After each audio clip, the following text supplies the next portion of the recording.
I think what David said for me is very important. Kind of this idea, like about what he's writing about, what I'm photographing. This idea, kind of partnerships in trying to raise awareness. And I think that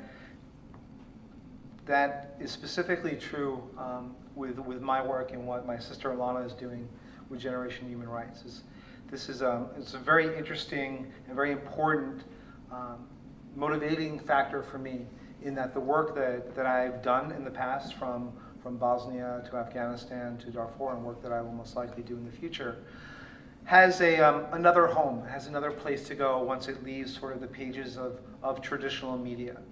My goal as a photographer is to raise awareness. My goal is to have my work be part of the conversation.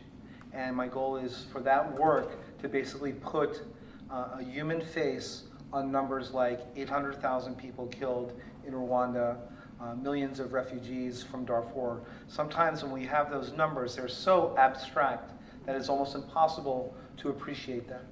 But through visual storytelling, things become real. You hear the voices, you see the images. Some of the work that you see here, like this young girl from Darfur, and some other work that I've done in the past, all of a sudden brings to a student a different realization.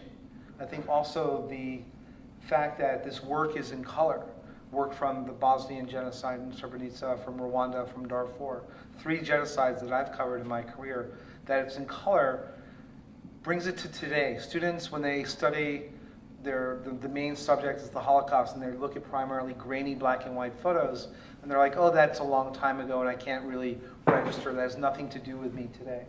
But when they look at this work, they're like, wait a minute, maybe I look like that person, or it's obviously in color, so it's happening now, and the relationship is very different.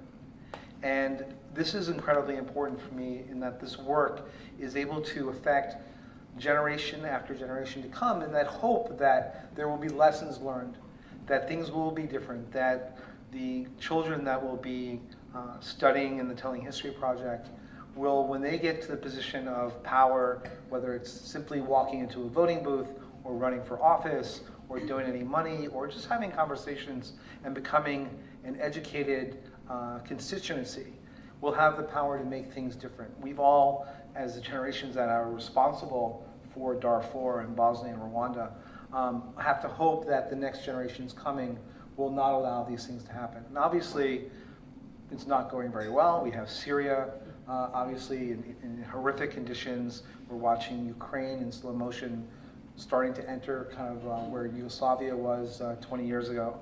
But that being said, there's really nothing else that we can do but try.